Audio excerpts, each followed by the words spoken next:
하나님의 행복의 소리 라운 큐티시안입니다. 이 시간에 우리가 함께 나눌 말씀은 요한복음 9장 24절에서 41절까지의 말씀입니다. 고침받은 맹인은 점점 예수에 대한 믿음을 고백하고 바리새인들은 영적으로 무디어져 갑니다. 고침받은 자의 부모로부터 답을 듣지 못했던 바리새인들은 고침받은 맹인을 다시 부릅니다. 그에게 말하죠. 너는 하나님께 영광을 돌리라. 우리는 이 사람이 죄인인 줄 아노라. 그가 대답합니다. 그가 죄인인지 알지 못하나 한 가지 아는 것은 내가 맹인으로 있다가 지금 보는 그것이니이다. 바리새인들이 다시 말하죠. 그 사람이 내게 무엇을 하였느냐? 어떻게 눈을 뜨게 하였느냐? 고침받은 자가 말합니다. 내가 이미 일렀어도 듣지 아니하고 어찌하여 다시 듣고자 하나이까? 당신들도 그의 제자가 되려 하나이까? 바리새인들이 고침받은 자를 욕하며 말합니다. 너는 그의 제자이나 우리는 모세의 제자라. 하나님께서 모세에게는 말씀하신 줄 우리가 알지만 이 사람은 어디서 왔는지 알지 못하노라. 고침받은 자가 다시 대답합니다. 이상하다. 이 사람이 내 눈을 뜨게 하였으되 당신들은 그가 어디서 왔는지 알지 못하는도다. 하나님이 죄인의 말을 듣지 아니하시고 경건하여 그의 뜻대로 행하는 자의 말은 들으시는 줄을 우리가 아나이다. 창세 이후로 맹인으로 난 자의 눈을 뜨게 하였다 함을 듣지 못하였으니 이 사람이 하나님께로부터 오지 아니하였으면 아무 일도 할 수 없으리이다. 그들이 다시 대답합니다. 내가 온전히 죄 가운데서 나서 우리를 가르치느냐? 그리고 고침받은 자를 쫓아냅니다. 출교했다는 뜻이죠. 예수께서 유대인들이 고침받은 자를 쫓아냈다는 말을 듣고 그를 만나십니다. 내가 인자를 믿느냐? 예수께서 묻죠. 그가 대답합니다. 주여 그가 누구시오니이까 내가 믿고자 하나이다. 예수께서 말씀하십니다. 내가 보고 너와 말하는 내가 그니라. 그는 주여 내가 믿나이다 라고 대답하며 예수 앞에 절합니다. 예수께서 다시 말씀하십니다. 내가 심판하러 이 세상에 왔으니 보지 못하는 자들은 보게 하고 보는 자들은 맹인이 되게 하려 함이라. 바리새인 중에 함께 있던 자들이 이 말씀을 듣고 말합니다. 우리도 맹인인가? 예수께서 말씀하십니다.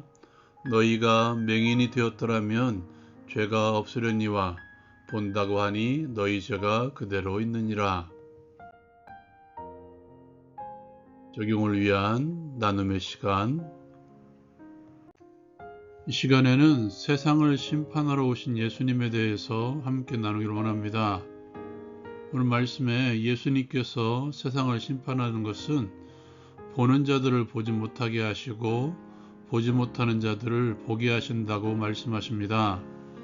정확하게 말씀드리면 자기가 본다고 생각하고 자신감이 넘치는 자들은 오히려 보지 못하게 하시고 자신의 현재의 모습을 인식하며 나는 보지 못하는 존재라고 선언하는 자들은 볼 것이라고 말씀하신 것입니다. 예수님께서 왜 이런 선언을 하셨을까요? 오늘 말씀 가운데 보는 자들의 대표적인 대상은 바리새인들이었죠. 이들은 성경에 대해서 해박한 지식을 가지고 있다고 자부하는 자들이었습니다. 성경을 잘 안다고 자부하는 그들. 그러나 그들은 정작 성경이 증거하고 있는 예수를 알아보지 못합니다. 본다고 하는 그들이 정작 하나님의 마음, 하나님의 뜻에 대해서는 맹인이었다는 것이죠. 예수께서는 나는 보지 못한다고 인정한다면 죄가 없겠지만 계속해서 자신을 알아보지 못하고 자신들은 본다고 주장하므로 죄가 그대로 있다라고 말씀하셨습니다. 우리는 이 말씀에서 보는 것과 보지 못하는 것에 대해서 알 수 있어야 될 것입니다. 구원의 문제에 있어서 우리는 계속해서 보지 못함을 인정할 수 있어야 됩니다. 비단 구원의 문제뿐만이 아니죠. 삶의 문제에 있어서도 마찬가지인 것 같습니다. 내 스스로 볼 수 있다라고, 아니 내 스스로 문제를 해결할 수 있다라고 자부심을 가지고 움직이면 하나님은 움직이시지 않는 것 같습니다. 제가 개인적으로 생각하는 하나님의 심판의 방법이 이것인 것 같습니다. 그러니까 스스로 볼 수 있으며 스스로 해결할 수 있다고 여기는 자들에 대해서 하나님께서는 내버려 두신다는 것입니다.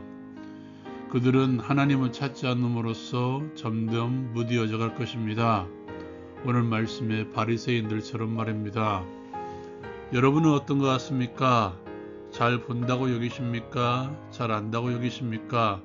잘 해결할 수 있다라고 여기십니까?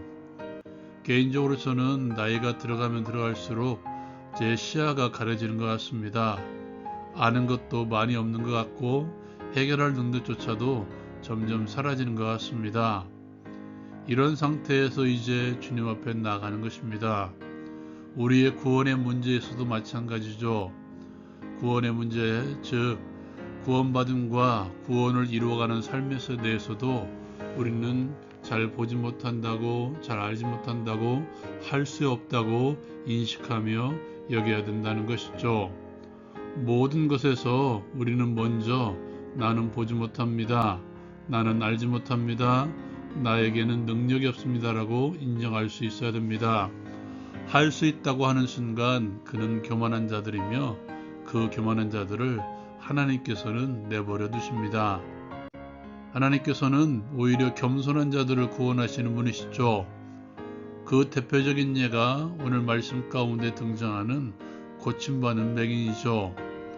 그는 예수께 고침받은 이후에 산헤드린 공회 앞에서 예수에 대해서 선지자로 고백합니다. 나를 고쳐준 그 사람에 대해서 이제는 선지자라고 고백하는 고백의 변화가 일어나죠. 그의 육신의 눈이 예수님에 의해 열림으로써 그는 결국 예수가 누구인지 인식해 나갑니다. 하나님의 치유의 은혜를 경험함으로써 그 체험적인 지식이 오히려 그를 메시아를 알아볼 수 있게 하는 눈으로 열어간 것이죠. 그는 공회 앞에 다시 불려나가서도 당당하게 자신을 고친 예수에 대해서 증언합니다.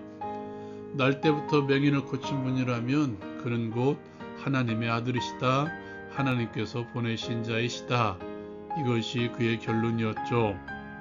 그는 자신이 체험한 사실을 시작으로 그리스도 되심을 그 공회 앞에서 증거해 나갑니다. 성경을 잘한다고 자부하는 바리새인들 앞에서 말입니다. 이것이 우리가 성경의 말씀들을 경험해야 될 이유인 것 같습니다.